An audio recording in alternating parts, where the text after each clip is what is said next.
Have you ever walked into something truly frightful? Well, one day I was just walking right down the street, and I just happened to walk right into a farm implement that was parked by the grain elevator.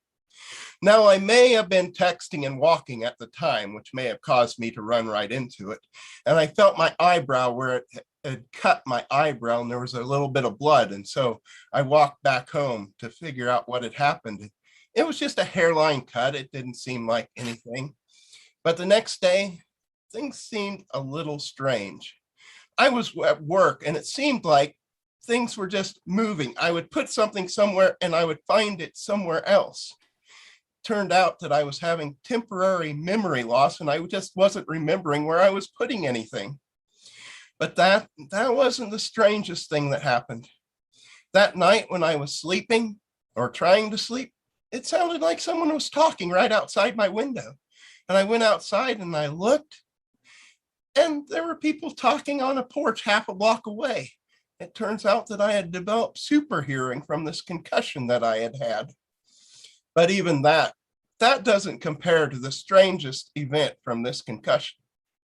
You see, I started thinking that I could decode the world, that every number had a meaning, and I wrote it down.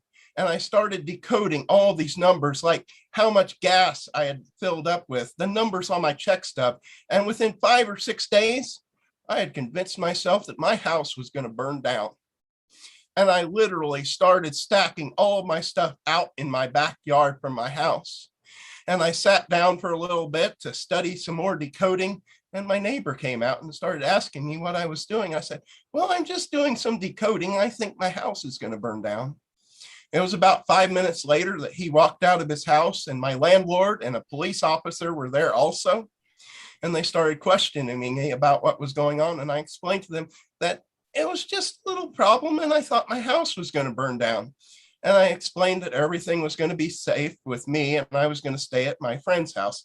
And to this day, he was gone at the time, and he doesn't know that I stayed at his house that night. But anyhow, the next day, I took all the stuff in my backyard and I put it in his garages, and he doesn't know that either.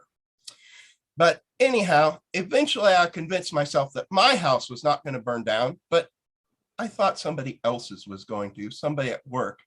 And my landlord's son happened to be a police officer, and I went and knocked on his door. And I told him whose house I thought was going to start on fire. And he told me that his father had told him that I was acting a little strange. Maybe I just needed to go on vacation.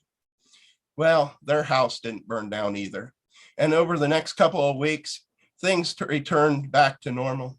But you might ask yourself, was there actually a fire?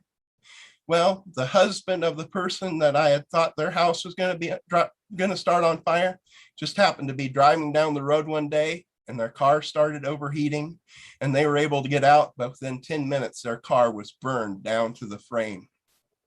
Did I predict this, or was it some kind of coincidence? We'll never know.